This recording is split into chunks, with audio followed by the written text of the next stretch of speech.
Alright, nasubukan mo na rin ba makapag-chicken inasal sa kawali? Subukan mo na rin tong bago kong recipe ibabahagi. Alright, let's go! So, norms pala ako dito 2 pirasong leg quarter ng nokma. Kinatlaan ko lang ng 3 para talagang pasok na pasok ang marinade. At sariling version pala ng sangkap ang aking mga gagamitin pang marinade. Honey lemon mga tol. Hindi pang karaniwang inasal pero good shit. Panalo rin mga tol. Minarinate ko lang ng mga 1 oras mahigit dyan pero mas solid pag mas matagal. At syempre mga inasal vibes kaya hindi mawawala dyan yung baw sa asa ng sabaw. Kaya hinanda ko na yung mga sangkap at gagawa tayo ng kimchi nigang soup.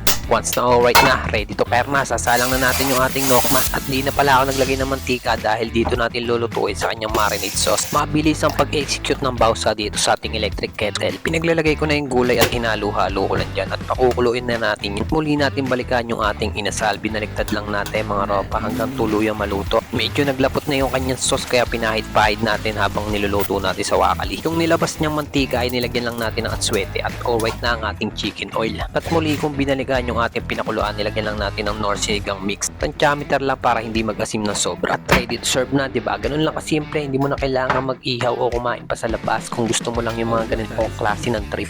Solve ka na dyan, hindi mo na kailangan magtawag para sa kanin, damihan mo na lang yung sinaing. O tara, let's go food trip!